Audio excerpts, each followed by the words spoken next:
If I asked you out of every Marvel movie, which one really hit you the most, what would you say? When you walk out of the theater after watching a superhero movie, you normally feel satisfied, complete. Which movie made you feel something different? Most of you are probably thinking of Infinity War or Endgame, and that's the obvious choice.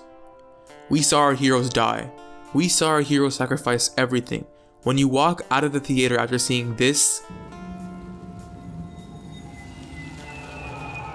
and this, of course you're gonna feel something abnormal, something different. Endgame is the movie most known for breaking the traditional superhero format. Never before has a superhero movie ended with our heroes, the characters who we really care about, die. Actually die. No loophole to bring them back, they're just gone. That's fucking weird. It's different. It reinvented what superhero movies are and what they can be. But if I asked you if they were the first to do that, what would you say then? Captain America Civil War was the first Marvel movie to really redefine the idea of the superhero movie. For once, our heroes weren't teaming up to fight a big bad villain. For once, there was no big bad villain to fight. Instead, we saw two characters, two heroes become human. We saw what they believe in and the lengths they'd go to protect those beliefs. Civil War was the first to redefine the concept of the superhero movie. Did Civil War hit me as hard as Endgame? Hell no. Was Civil War as well written and crafted as Endgame? Hell no. Was Civil War as visually appealing as Endgame? Maybe. But did Civil War dissect and twist around the idea of the superhero movie in a unique and amazing way? Hell fucking yes. Civil War starts off as every other Marvel movie does. An action scene. They chase down the bad guy, beat him in a fight, and all seems good. Innocent people are dead because of these heroes' mistakes. And that's the issue the movie tackles. How much free reign do these heroes get? We are shown clips, recordings from civilians of the chaos and all the different battles the Avengers have fought in. In all the battles, we always see their point of view. With the music swelling as they fly around taking down the bad guys, they look heroic. But from the civilians' point of view, seeing them fight as their homes and their lives get torn down and destroyed, they look nothing like heroes. Age of Ultron was a setup for this. Tony created an AI, a machine who destroyed and murdered an entire city, and he feels guilty. That was nice what you did for those young people. They deserve it. Plus it helps ease my conscience. They say there's a correlation between generosity and guilt. When a damaged mother shows Tony the son who she lost to Sokovia, he feels responsible. He feels broken. He feels guilty. Charlie didn't want to go to Vegas or Fort Lauderdale, which is what I would do. He didn't go to Paris or Amsterdam, which sounds fun. He decided to spend his summer building sustainable housing for the poor, guess where? Sokovia. He wanted to make a difference, I suppose. I mean, we won't know because we dropped a building on him while we were kicking ass. Guilt drives Tony's beliefs in this movie. Tony does not trust himself or the Avengers with all the power that they hold, so he wants to sign the Sokovia Accords. Steve, on the other hand, who always stood for freedom in the American way, doesn't want to sell himself to governments who he sees as having questionable motives. And then he goes to Peggy's funeral. Even if everyone is telling you that something wrong is something right, even if the whole world is telling you to move, it is your duty to plant yourself like a tree, look them in the eye and say no. You move. Steve is someone who has always stood up for what was right, even before he had the means to fight for what was right. So now when he believes signing those papers are wrong, he refuses to do it. Two different characters with two different experiences having two opposing beliefs. But how do you make that conflict stronger? You raise the fucking stakes.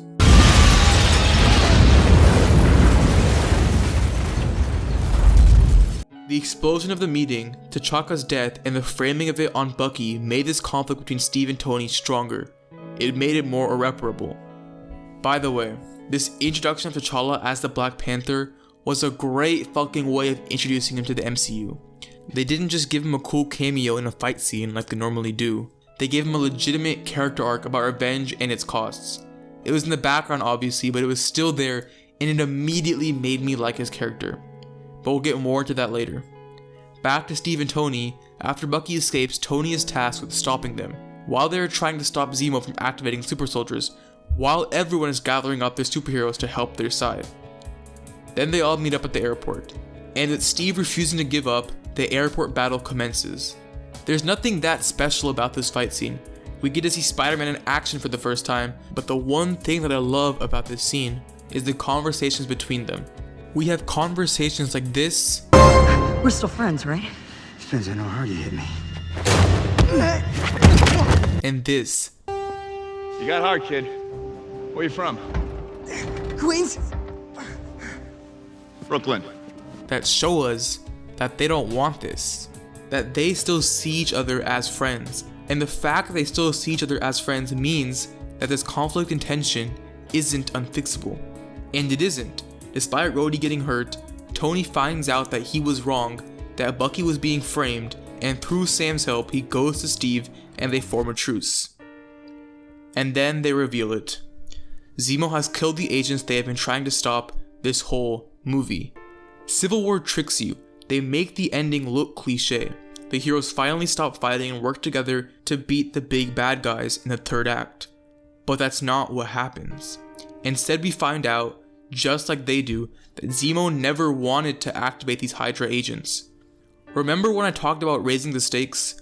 How raising the stakes made the conflict between Tony and Steve stronger? Well, to do that, sometimes you don't need a big explosion. Sometimes all you need is to break one man down. One video, one word, one betrayal. Tony sees his parents, especially his mother, die at the hands of Bucky, but that isn't what finally breaks him. Shouldn't. I just did you know. Yes.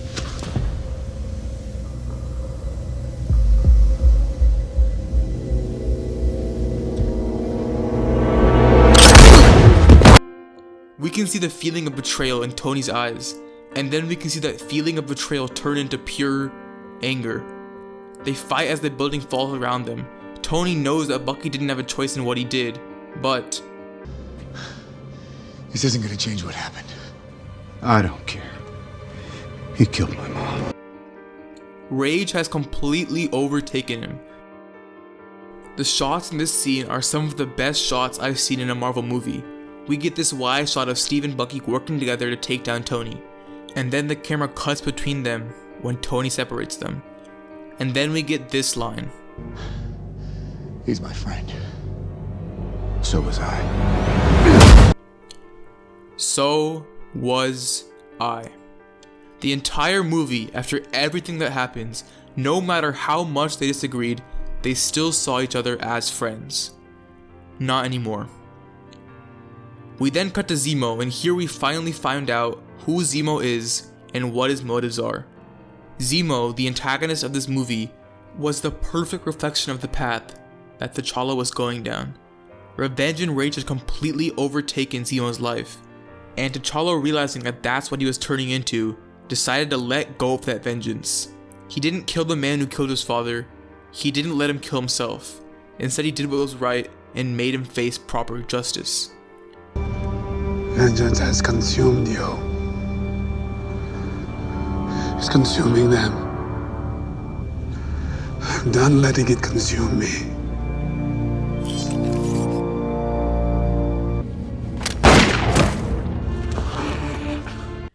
Zemo is a villain that really isn't remembered because he isn't like a traditional villain.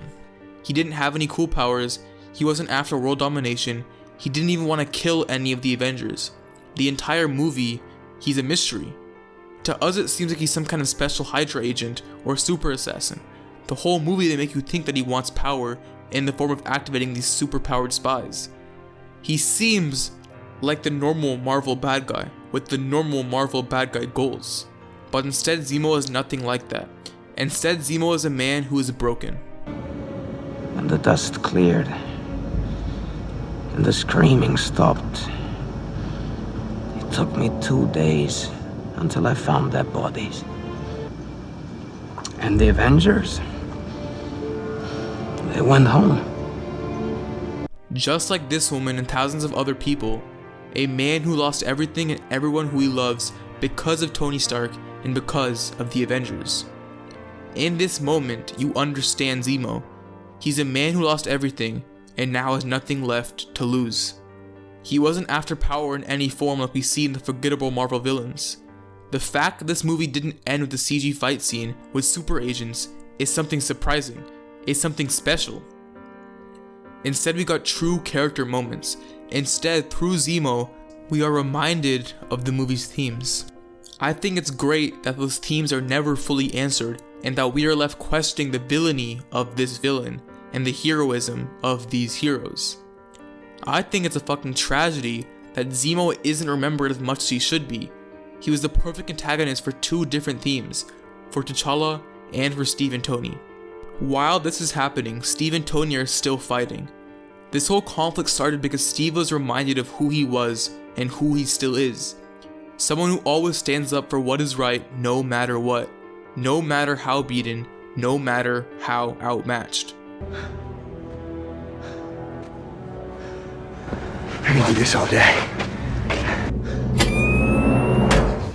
And he reminds us that he's still that same kid from Brooklyn, that same kid who will always fight for what he believes in. When Tony is tackled to the ground by Steve, as his mask falls off while Steve hits him with a shield, Tony covers his face. Tony saw Steve, the man who he used to trust, the man who used to be his friend, and he covers his face. In that moment, he truly believed that Steve might kill him. This friendship that had been built over years and years is now totally dead. Why do I love Marvel? It's not like they make perfect movies all the time, so then why do I love Marvel so damn much? For the characters. I love Marvel for the characters. The biggest franchise in cinematic history started not because of a cool fight scene or because of great special effects. It started because of one perfect character with one perfect character arc. Civil War reminds us of that. It reminds us that we don't get ecstatic every time a trailer for a Marvel movie drops for the action. We get hyped over the characters because we've grown to fucking love them. Civil War wasn't a perfect movie, but it used and prioritized character moments, not just from the heroes, but from the villains too. And by doing that, it showed us that superhero movies don't need to lead to some emotionally bland fight scene with bad guys who we don't care about for it to be a superhero movie. Civil War reminded us of why we fell in love with Marvel in the first place. For the characters.